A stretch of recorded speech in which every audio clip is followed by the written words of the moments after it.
It's a sight to strike fear into the heart of every mariner and fascination for those ashore.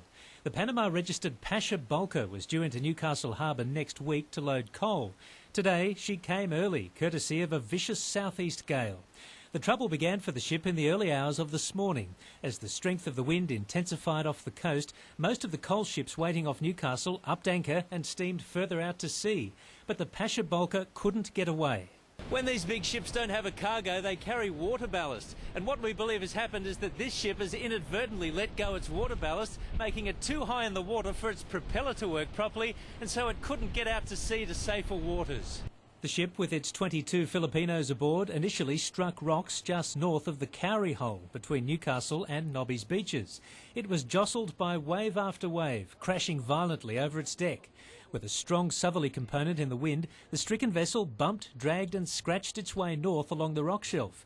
With nervous eyes peering from windows on the bridge, the ship bumped clear of the rocks before coming to rest on the soft sand nearby.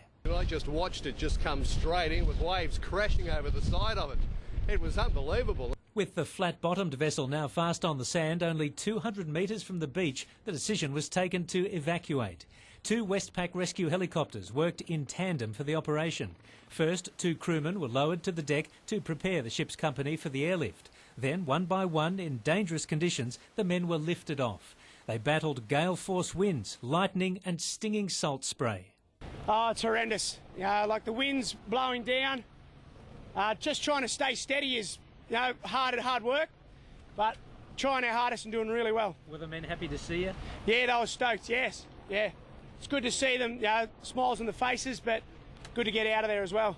When each helicopter reached its capacity, the men were ferried back to Nobby'S Park, appearing a little shocked but seemingly no worse off for their experience. Remarkably, they are in a very healthy condition.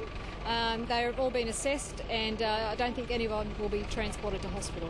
Meantime, just a couple of k's offshore, 3 other ships were facing a similar fate. The Sea Confidence ploughing full steam ahead into the wind, but going nowhere, managing to just hold its own against the wind and swell.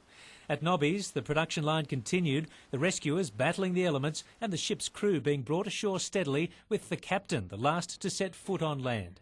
Westpac crewman Glenn Ramplin told of the difficult conditions. The ship was still moving around a bit, but there's a lot of oil on the deck, and so it was just quite slippery, so we just had to be very careful. Plus the wind out there, it was quite easy to get blown off the hatch that we were on.